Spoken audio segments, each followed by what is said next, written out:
those awful moments, after the South Tower was hit, some of the injured huddled in the wreckage of the 78th floor. The fires were spreading. The air was filled with smoke. It was dark. They could barely see. It seemed as if there was no way out. And then there came a voice, clear, calm, saying he had found the stairs.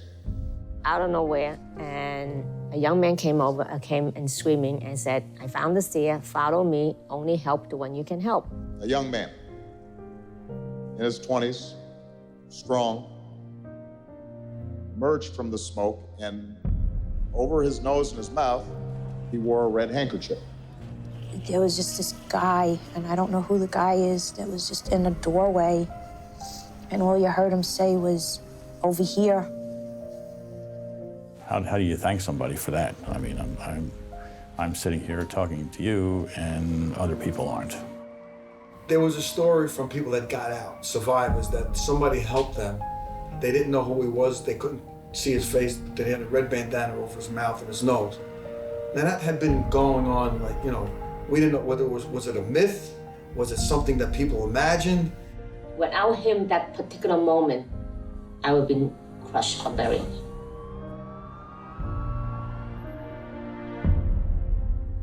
Judy said she never would have gotten out of the tower alive if not for the man with the red handkerchief. They didn't know his name. They didn't know where he came from, but they knew their lives had been saved by the man in the red bandana.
For the families and friends of 9/11 victims, the change brought about by the disaster is profound.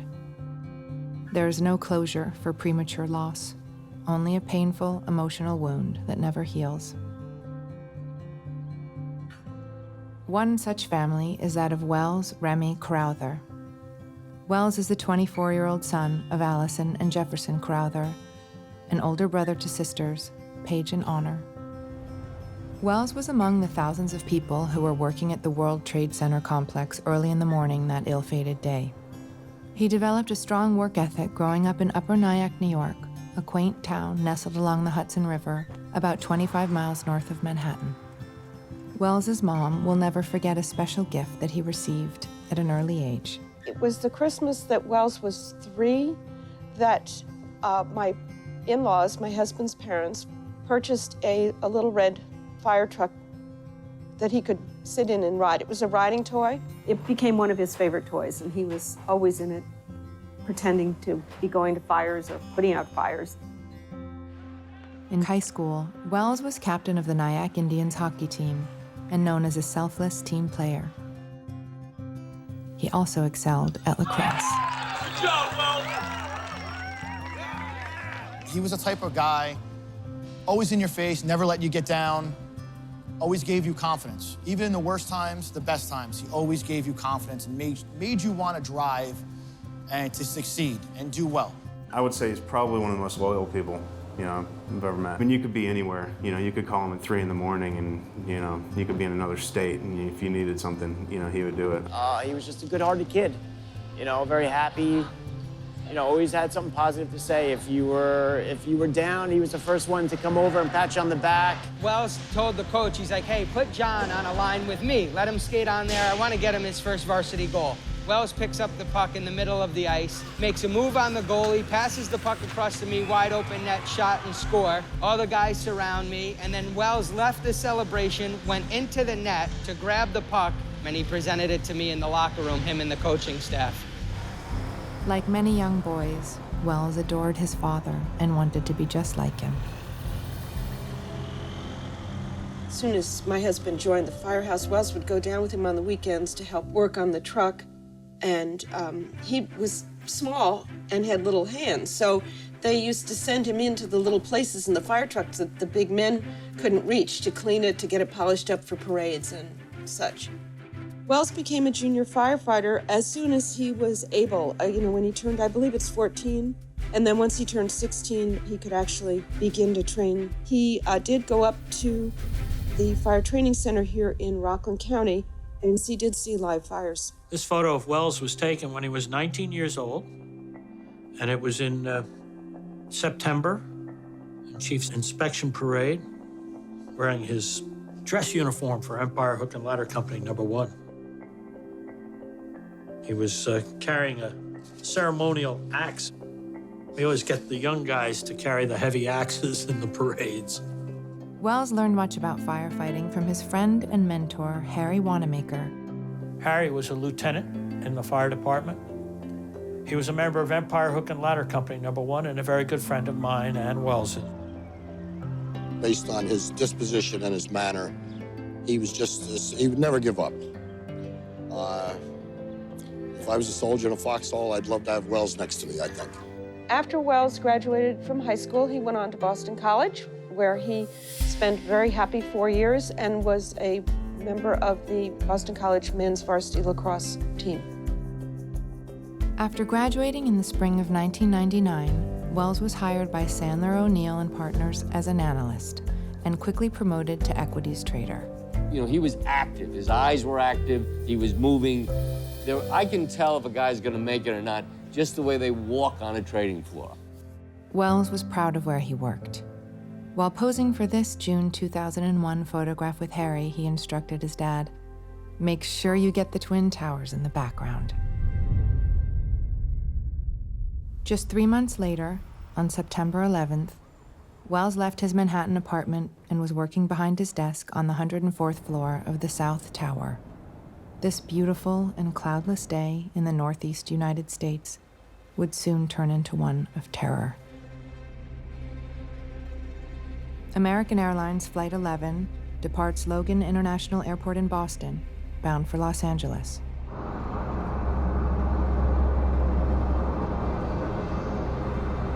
"15 minutes later, United Airlines Flight 175 leaves Logan heading to the same destination.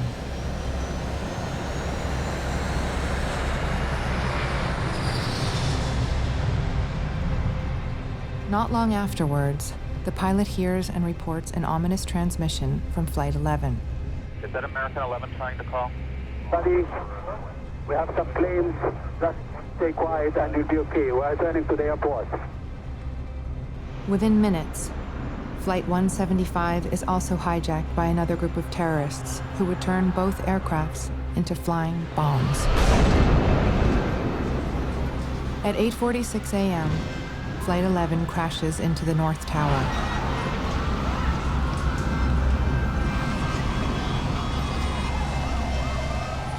We had seen a fireball, and I can tell you it appears as though something has gone into the World Trade Center. I'm looking at the north side of what is the North Tower, so correct me if I'm wrong, but this is about 3/4 of the way up, maybe even 3/4 of the way up Tower 1. There is smoke now billowing out of the top of the World Trade Center. My heavens, this has just happened within several minutes.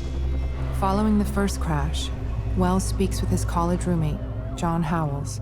I'm like, you know, you all right? And he's like, yeah, I heard it, I felt it. You know, I'm like, well, you know, are you guys getting out of there? And he's like, yeah, we're getting out of there now. 17 minutes later, Flight 175 strikes Wells Building, killing hundreds in the South Tower, as well as 65 on board the aircraft. All manner of thoughts were running through my mind after I saw the building hit, but before it collapsed. And I must have said a lot of prayers. After the second crash, Wells is believed to still be on the 104th floor, imperiled above the impact zone, a searing inferno of death and carnage. 9 minutes after the South Tower crash, he calls his mom and calmly leaves a voicemail. So I picked it up, and that was at about 9:28, 9:30. Mom, this is Wells. I want you to know that I'm okay. Flight 175 struck the South Tower between floors 77 and 85. Being within the vicinity of floor 78 was critical. In fact, if the South Tower had a ground zero, then it was the 78th floor. From the main floor, a dozen express elevators took up to 55 people to 78. At the 78th floor, there was a sky lobby with local elevators to the higher floors. After the North Tower was struck, many occupants of the South Tower headed back to the sky lobby. We took the local elevator from the 81st floor and we went down to the 78th floor, which is the sky lobby where you would get the express elevators. It quickly filled up as they waited for one of the express elevators to return from their 2-minute round trip. It was packed. It's like so crowded to a point, it's like you could almost hear the other side breathing. The concentration of people on the 78th floor, 26 floors below Wells' office, made the sky lobby one of the worst locations within the South Tower for the plane to strike. See, when you work on the 81st floor, planes flew at the same altitude. So on an average day, looking further out, let's say a quarter mile, you'll see a plane zoom by. But this time, this plane is coming towards me. First, small, and then by the split second, it's getting larger, larger, larger. And in my head now, I can still hear that sound of the revving engine as the plane gets closer and closer and bigger, gray in color, you on the tail. And this flight 175, United Airlines, is bearing down on me, eye contact. As I'm looking at this plane, I can hear this revving sound, like probably about 1,000 yards away. You can hear this like they're accelerating maximum speed to cause more casualty or for whatever reason. And all I could remember saying was, Lord, I can't do this, you take over. I dropped the phone, screamed, dove under the desk. And with the most thunderous sound ever, boom.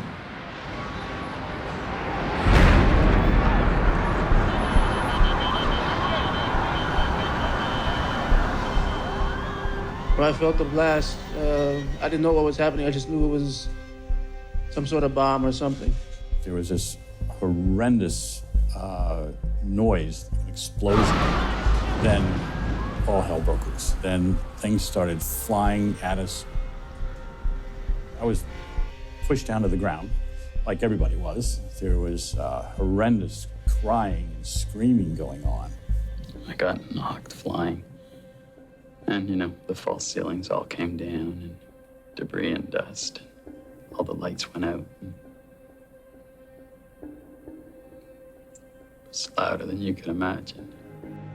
I basically went flying, and as I went flying, in my mind, I thought this was the end. I just kept praying that he'd be all right, that he would survive, and that he would get down out of the building safely, without harm. The Crowthers did not know it at the time, but the odds of Wells or anyone else escaping from the upper reaches of the South Tower were frighteningly dismal. American Airlines Flight 11 hit the North Tower between the 93rd and the 99th floor. Some people were killed instantly, but most were trapped. At or above the 92nd floor, not one person escaped. 1,344 people died. The South Tower was struck much lower, between floors 77 and 85, creating a second line of death. 599 people were trapped at or above this level and ultimately died.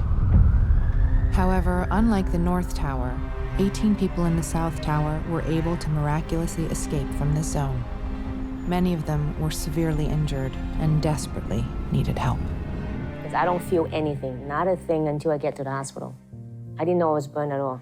I didn't know I was bleeding until they showed me a picture. I remember seeing my friend laying on the floor. My pocketbook had fallen on her. She wasn't conscious. None of my friends that I was with on 78 made it. I just couldn't see. It was so dark. I just couldn't see anybody. I couldn't help anybody because I was hurt. I was laying there face down, and something from the ceiling crashed next to my head, and I thought, I've got to get out of here. I've got to get up. Those in the South Tower who survived the crash of Flight 175 only had 56 minutes to flee. Buildings are designed to resist wind loads. They're designed to resist gravity loads, but they're designed to resist them with most of their pieces in place. Once the World Trade Center was hit by the plane, the fire began to consume the fireproofing, but also began to melt the structural steel.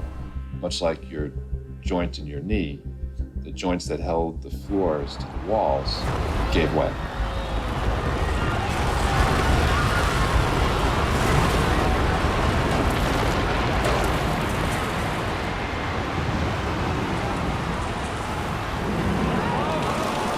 I watched. I was transfixed. And when the building collapsed, I dropped to my knees and I prayed. I said, "Dear Lord, take me now. Let Wells live. Take me in his stead."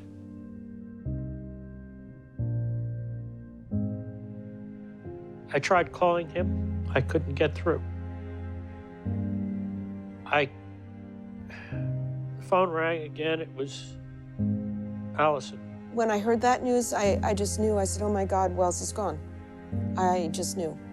So I called my husband back. I said, Jeff, Wells is gone, and I could barely breathe. And I said, "We don't know, dear. He may be fine. Let's wait and see. Don't jump to any, horrible thoughts." And Jeff said, don't say that. He had a lot of skills. He had time. He probably got down. He could very well have gotten down. And I said to her, again, let's not worry now. Let's just wait and see. Although struck first, the North Tower comes down 29 minutes after the South Tower collapse. All you have is smoke. It's just astonishing. People in the newsroom crying, hugging each other. What a scene today. I'm shaking. I mean, it's just horrifying. The second tower just came crumbling down as we were sitting out at the desk, and it's just a horrifying scene. While 9/11 was truly a tragic day, it also marked one of the greatest rescue operations in our nation's history. Below the impact zone, the vast majority of civilians were able to escape. Between 10,000 and 15,000 occupants safely evacuated the two towers. I was in a couple of different places with this. In one place, deep inside, I knew he was gone. In the other place, I was saying, I can't give up looking for him. I'm going to keep looking until I find him. I spent a lot of time calling hospitals. And then Allison realized that if she wanted to get through to any of these hospitals, she had to do it between the hours of 1 a.m. and 6 a.m. So every night for a week, Allison stayed up in the middle of the night, working the telephones, calling hospitals, checking to see if Wells had been checked into any hospital. No luck, nothing, not a trace. It was very frustrating. It was very disheartening, but we didn't give up. There are thousands and thousands of emergency workers down there. We've gotten a tremendous amount of help and assistance. Harry Wanamaker was among thousands of first responders who poured into Lower Manhattan to help. Harry Wanamaker spent the entire 9 months after 9/11 working on the pile, helping to recover bodies. It was difficult for Harry to talk about at first. People were still hoping that they would find something or find a miracle. And every time I saw him, he said, "I'm looking for Wells. I'm looking for Wells. We'll find him. Don't worry, we'll find him." Despite hope, prayer, and best intentions, workers realized they were no longer engaged in a rescue operation. Rather, they were there to clean up debris, gather crime scene evidence, and recover remains. We were very surprised that we found the victim the following day. By that time, we had figured out that pretty much everybody who was left there was deceased. Meanwhile, victims' families were busy performing other difficult tasks. Clarkstown police had us come in and we gave our DNA samples, both of us. We brought him his hairbrush, his comb, his toothbrush, and so forth. And that was very helpful for them. As soon as Pier 94 was opened, Allison and I went down together. And even though we had no body, they issued a temporary or interim death certificate. The cause of death listed: homicide. Most 9/11 funerals were unique in that family members were without remains to bury, cremate, or otherwise respect. To have a funeral or a memorial service without a body is very, very difficult. It's almost like a betrayal of your loved one, that you're having this, acknowledging their loss without the proof of their body. And perhaps there will never be proof. With this added heartache, families of the fallen did their best to respect their loved ones. 66 of these funerals were for workers of Sandler O'Neill and Partners, including one for Wells Remy Crowther. On September 29, 2001, over 1,000 people came to Grace Episcopal Church to say goodbye to Wells. The crowd overflowed into the courtyard and street. Wells' sister Honor shared this story during her eulogy. Wells was, more than anything, proud of other people. And he really took other people's accomplishments with greater pride than he did his own accomplishments. And I'll never forget one night up at Boston College. Wells had a lacrosse game at 6 o'clock, and my team had a game at 8 o'clock.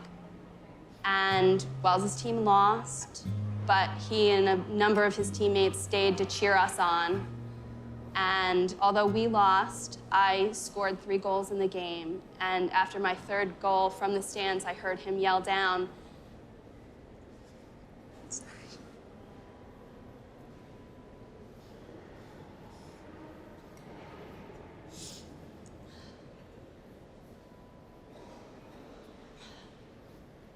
he yelled down, "That's my sister."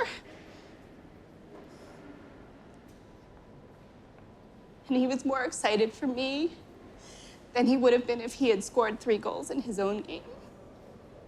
And that was Wells.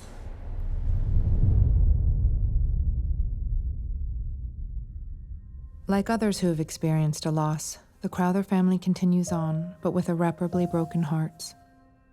For Allison, dealing with the grief involved an off-chance but relentless search. I knew somehow I had to keep looking for Wells. Somehow, maybe someday I would find him or something about him. And so I watched all of the documentaries, I watched all of the news programs. I just kept searching, looking, searching for him. And again, I don't know what was driving me, just a mother's instinct.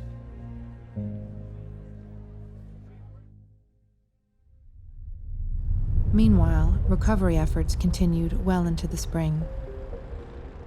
At the World Trade Center site, a new ramp has been built to allow trucks to get to the lower levels.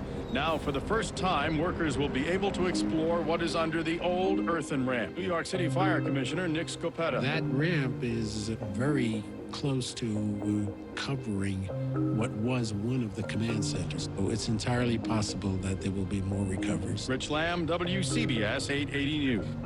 That month, Allison received a telephone call that no parent should ever receive. So I got on the phone with the policeman, and he told me that they recovered Wells's.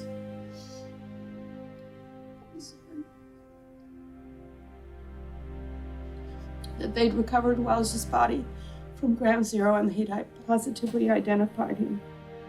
That was the 22nd of March. Days later, Wells' personal effects were returned. Both of our daughters, Wells's younger siblings, right away expressed, thank God, he's coming home.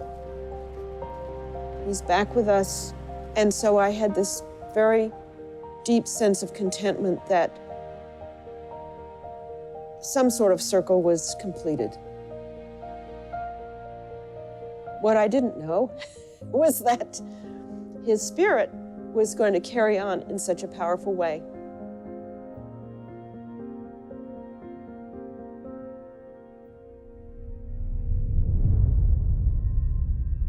Wells' remains were cremated, and in a private ceremony, his ashes were immured in a wall at Grace Episcopal Church, the same location where only a few months earlier he had celebrated the happy occasion of his friend's wedding.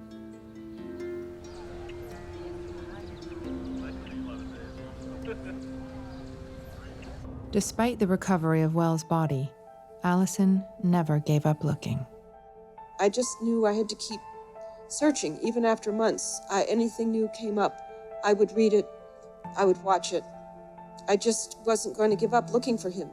And it was really kind of irrational when you think about it. Why do that, you know? But there was something inside of me making me do that. On May 28, 2002, the massive cleanup was completed, and the last column ceremoniously removed. Just 2 days earlier, the New York Times published a comprehensive story about the World Trade Center disaster entitled "Fighting to Live as the Towers Died." I, at that point, still could not read anything or look at anything about 9/11. So I took the newspaper in, I woke my wife, and I said, here, you may want to read this. So when I came to the section that was entitled 905 in the South Tower 78th floor sky lobby, I knew if I was going to ever see anything about Wells, it would be here. And as soon as my wife read this, she said, this is Wells. They're talking about Wells. I said, I was in the other room. I said, how do you know? He was about 7 or 8, and we were dressing for church one day, and he had a little suit on. He said, Daddy, can't I have a handkerchief like you in my jacket pocket? I said, sure you can. I went into my dresser, and I got him one out, and I also grabbed a red bandana. As you've seen, I carry a blue one. I got the red bandana, and I brought it back, and I said, now, this one is for show. But the red one is for blow. It became the tradition here at home and at the firehouse and everywhere Wells went. He had the red bandanas, and my husband had the blue bandanas. It was a practical reason for that. The different colors helped me sort them out in the laundry, so I always knew the red ones were for Wells. But he carried a red bandana with him every single day. He always had this red bandana. I'm like, nobody carried around handkerchiefs, you know? Wells always carried a red bandana in his bag. All the guys on the team used to give him a little grief for it, make fun of it a little bit. He shook it off. He always had it with him. And even wearing a suit, he would have one in his pocket, you know, going to work, so. And in fact, the weekend before, that Sunday before September 11th, we were going out to dinner, and he pulled out of his back pocket a red bandana, right, wrapped around his comb and wallet, like he always carried it. I said, Wells, are you still carrying that thing? You're just like your father. And he just laughed, he chuckled. I think he liked that. And so I started reading, and sure enough, there were the references by 2 eyewitnesses, women that had survived, that this mysterious man wearing a red handkerchief saved them. He had a red bandana, which he had across his face. And the minute I saw that, I knew. I said, oh my God, Wells, I found you. There you are. I jumped up, I ran out to Jeff, and I said, Jeff, look, I found Wells, he's here, look. In the article, the two individuals who talked about the man with the red bandana, one worked for Aon Insurance. So I had to reach out to the two women who were mentioned in the article and just make sure to confirm that, yes, indeed, this was Wells. I didn't want to, live with a falsehood. I called Aon and I said, here's why I'm calling. I think it's my son who saved her. That afternoon, Judy Ween called me back, said, please send me photographs. So I sent his college picture to her, and she said, I'm in communication with about 16, 17 other people that were on the tower. They had formed their own communication group. She said, I'll send the picture out. She did. Ling Young responded. She sent me one picture, and I looked at it, and I really had to study that picture very carefully. And I said, yes, that is the person. My son Richard, make sure I got it right. He said, Mom, you gotta make sure, because it's not something that you're gonna. I said, yes. I said, you're gonna take a look at it very carefully again, make sure. I said, yes. She saw him in the stairwell. She recognized him from the picture. August of 2002, we invited both Judy and her husband and Ling and her family to our house. Ling was still seriously injured. She was in a wheelchair. She had burns over 40% of her body, and Judy had recovered from her physical wounds, but it was one of the few times that Judy actually left her home in Queens. It was an emotional meeting, okay? And from then on, we just got connected. The two ladies were able to, in effect, fill in the blanks for us. Through their accounts and the reporting of the New York Times, they were able to piece together much of Wells' last hour. Mom, this is Wells. I want you to know that I'm okay. Wells came to the 78th floor, which was the sky lobby, shortly after the plane impacted the South Tower. And the left wing sliced right into the 78th floor. Wells had all of his training, and he had a red bandana, which he had tied across his nose and mouth to protect himself from the incredible dust and smoke. And he just went to work. With Wells' help, Ling Young and Judy Ween were among the 18 souls who managed to safely cross the South Tower's line of death. So how did Wells help many of these 18 pass through the crash zone while no one was able to descend through this area in the North Tower? And how come so few within the South Tower used this safe passage? For the 18 survivors, an architectural fluke in the World Trade Center's design allowed for a single escape route, and Wells had resourcefully found it. Like most modern skyscrapers, the stairs and the elevators were placed in the center or the core of the World Trade Center towers, preserving the rest of the space, or the perimeter of the space, for the more valuable office uses. When American Airlines Flight 11 flew into the North Tower, it severed all three of the tightly clustered interior stairs. With no elevator service, those in the upper levels were imprisoned in a fiery hell. In contrast, the South Tower was struck much lower, from floors 77 to 85. Two of its stairwells were instantly severed, stairwells B and C. I started stumbling around a lot of people, and there's a lot of people who were gone and people who were crying, people who were terribly hurt. And I went to a stairwell, and it just wasn't there. However, Stairway A remained functional due to its unique design. Stairwell A jutted around a dozen 24-ton elevator hoists that pulled express elevators to the top. Heavy debris from the crash between floors 76 and 78 blocked it, but with some effort, those in the upper reaches of the South Tower could find salvation. Few realized that Stairway A could lead them down to freedom, Indeed, the 9/11 Commission report references only one individual who spread this life-saving information: Wells Remy Crowther. I got up and I can't see, okay? And I took off my glasses. It was filled with blood.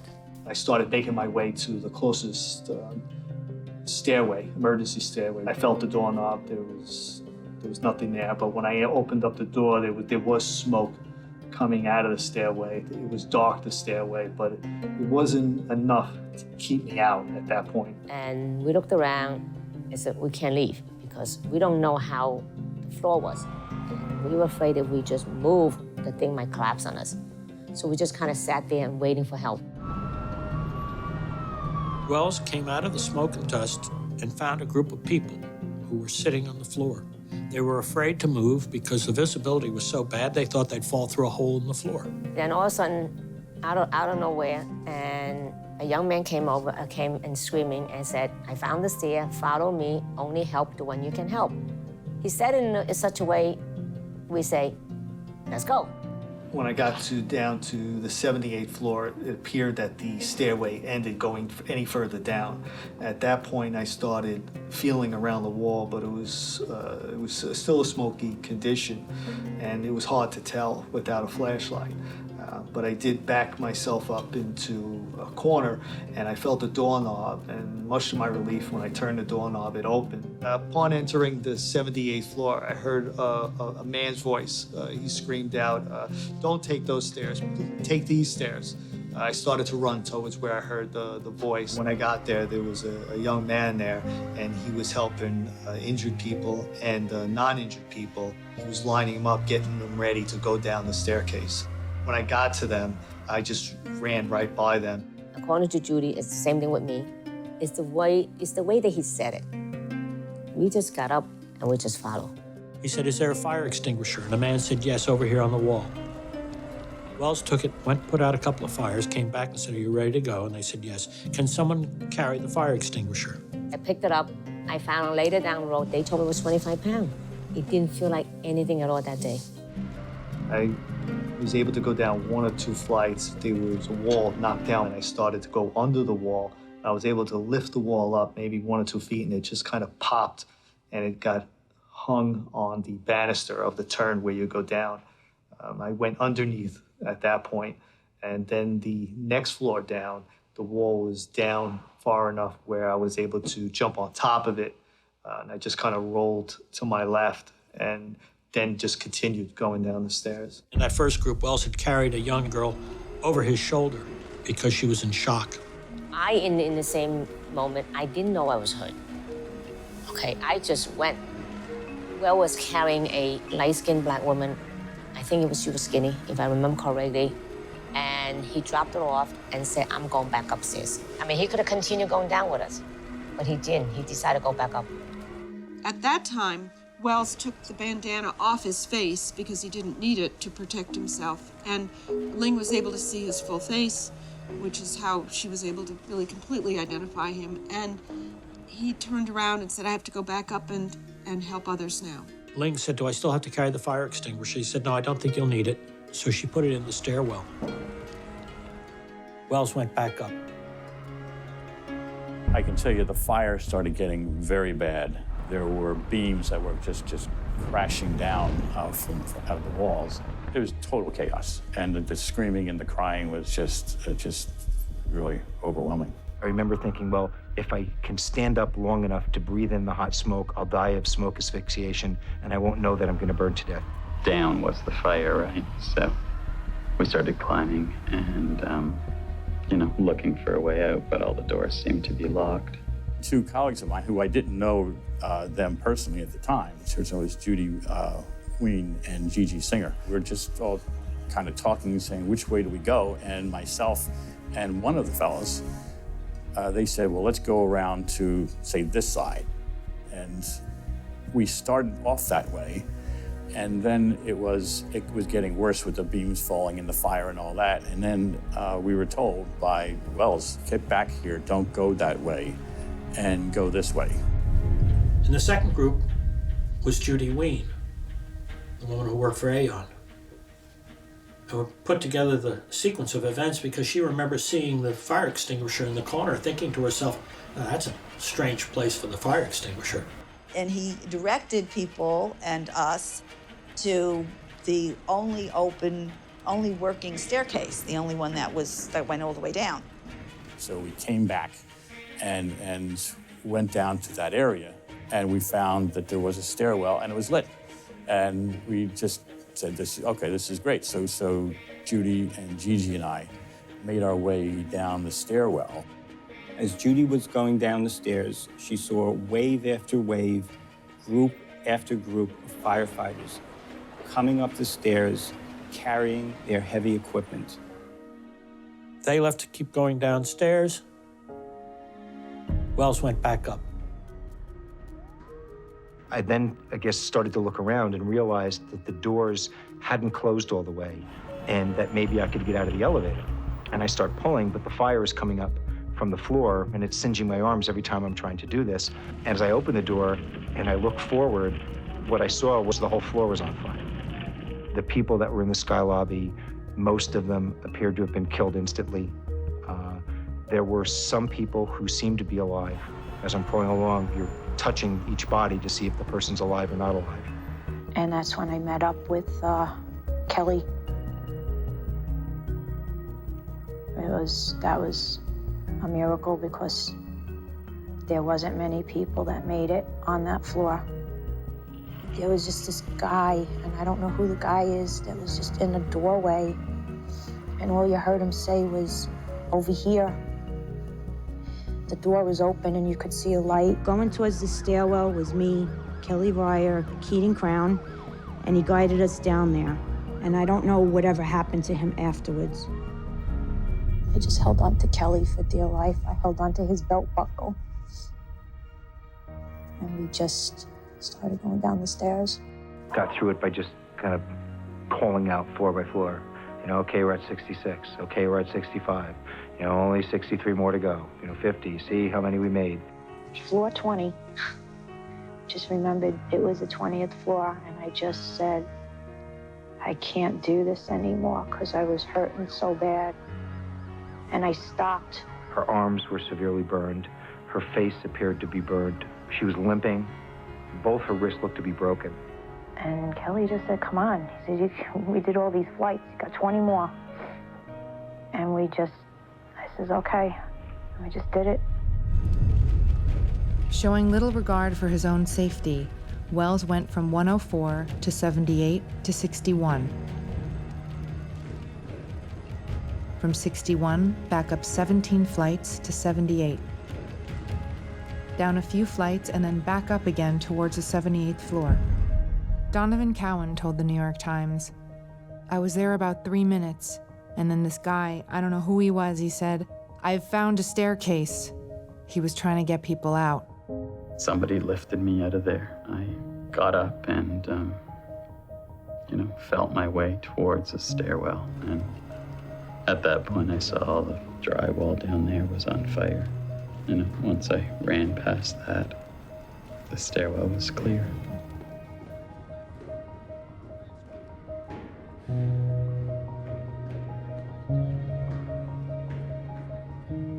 He eventually left the sky lobby after at least 3 visits, making his way down to the main lobby. They found him in the lobby. My first reaction was like, why didn't he get out? Wells was in the ground floor lobby of the South Tower when the building came down, just feet from safety. Had he gotten out, Wells would have escaped from the highest floor of all survivors. My first reaction was really selfish. I was like, because it seemed like he could have gotten out and he chose not to. And so from a selfish standpoint, I was, kind of mad at him. I wanted him to get out. And then they said he found the firefighters. And so kind of people started piecing it together. Wait a minute, they found him in the lobby. They found him, with the firefighters. Well, okay, what was he doing? And Wells was in the lobby when the building collapsed. He was with the battalion chief, the lieutenant, the firefighters, the other civilian. And he was about to go back up, and this I learned through contacts in the fire department. He was about to go back up with the lieutenant and 2 firefighters with the tools necessary to lift some of the debris that had people trapped in order to try and extricate those victims and bring them down. He could have left, but because of who he was, he chose to stay, and we honor that decision. You know, it's just an amazing story of sheer heroism on the part of a civilian who decided to risk his life to save people he didn't know. We're very proud of his decision that he made as a man, and it's the price of greatness.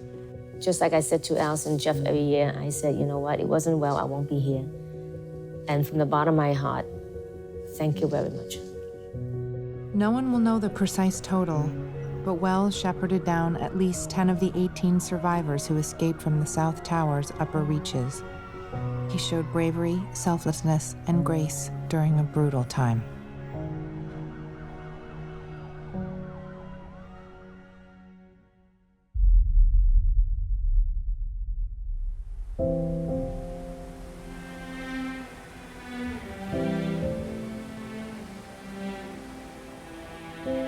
Like all victims, Wells is remembered at various memorials.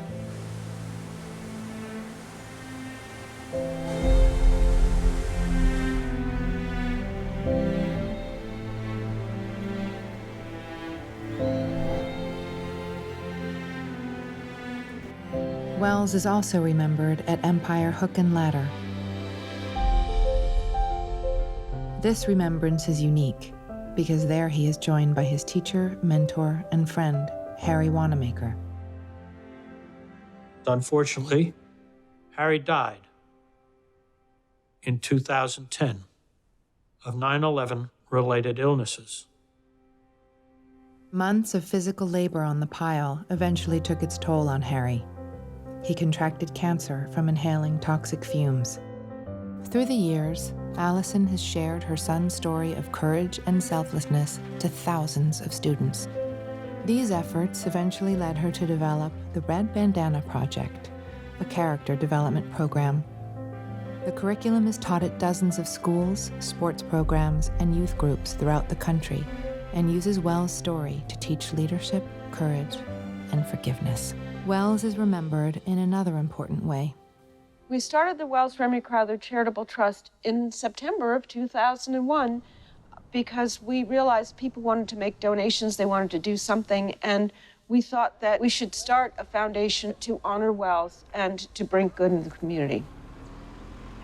Through various events that keep Wells' legacy alive, the trust has raised well over $1 million and remains active today.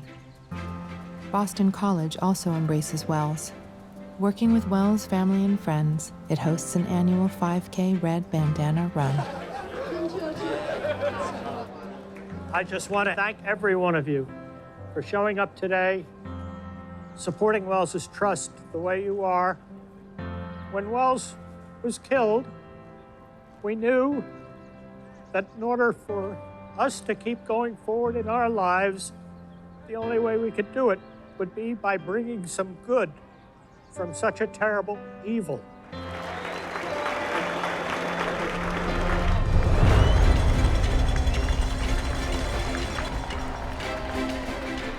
Finally, Boston College pays Wells one of its highest honors. Following a 47-year hiatus, a live eagle was brought back to campus for BC football games. A contest ensued in an attempt to determine a name worthy of such a prestigious bird. Hundreds of names were submitted and later narrowed down to the top 5, which were voted on by fans. It's with great pride that we announce the winning name is Wells. Here to represent Wells are his parents, Jeff and Allison, along with numerous members of the Crowther family. It is not surprising that his family, friends, and communities continue to remember Wells. What is surprising is the breadth, diversity, and creativity of the honors from those that did not know him.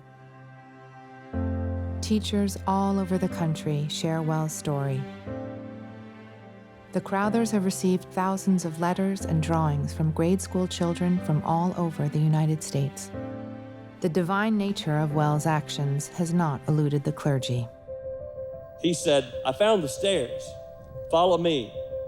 And only help those you can. And there he left this group of people there and said, you keep going down. I need to go back up and get others. I have found the way. I know the way out. I know where the door is. I know where the exit is. I know where eternity is. To instill his values and pass along his legacy, parents all over the United States have named their children after Wells.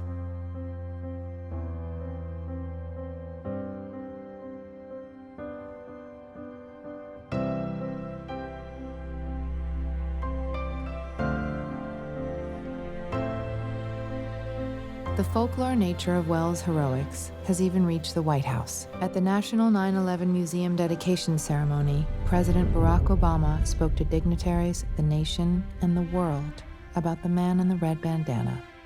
Put on that bandana and spent his final moments saving others. Today, as we saw on our tour, one of his red handkerchiefs is on display in this museum.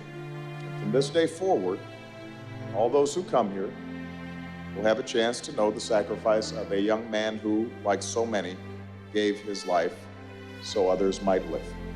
Those we lost live on in us. In the families who love them still. In the friends who remember them always. And in a nation that will honor them now and forever. The measure of a man is not his longevity, but whether he made a positive difference during his lifetime.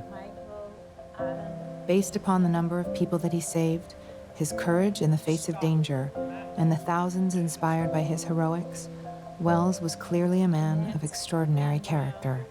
After his death, the Crowthers learned something remarkable about Wells, a secret that further beautifies his saintly legacy.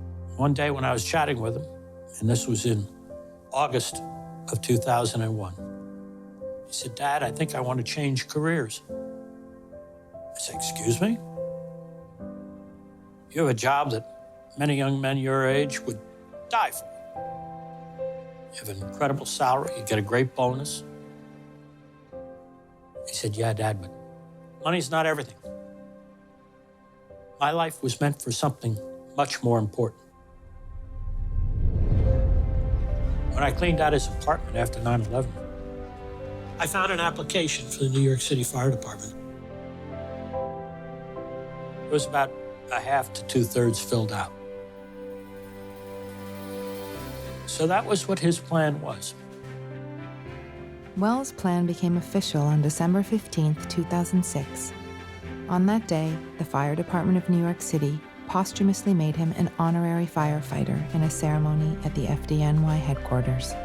If you go out to the Brooklyn Wall of Remembrance, where all of the first responders are memorialized with a picture on a wall and a tile, Wells is on that wall. He's alongside the firefighters, police officers, Port Authority police officers, FBI that gave their lives that day. And I think that pretty much tells the story. He's with us, and he'll be with us forever.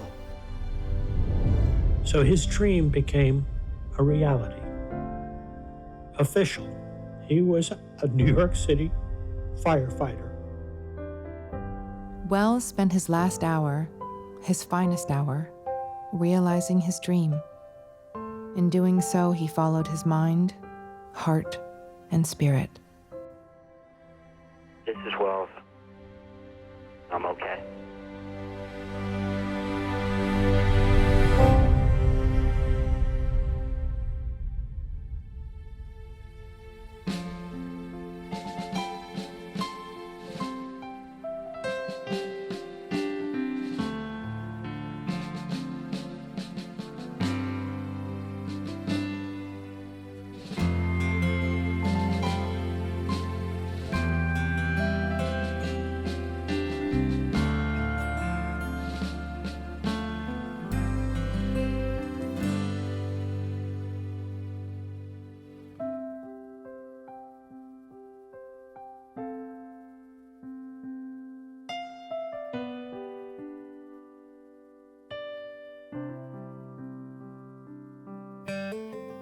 One red bandana and an 8-year-old smile.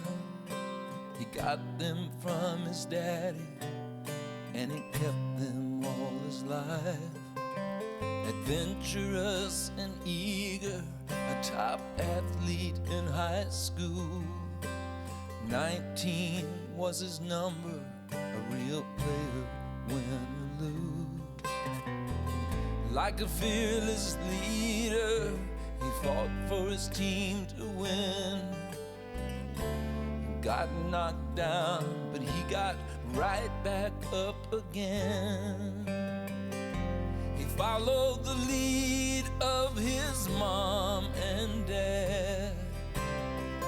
Don't ever surrender, give it all that you have.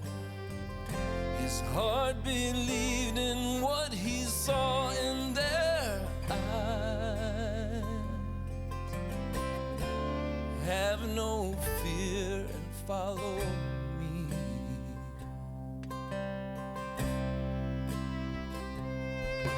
On a New York Tuesday morning, under clear September skies, the World Trade Towers were burning.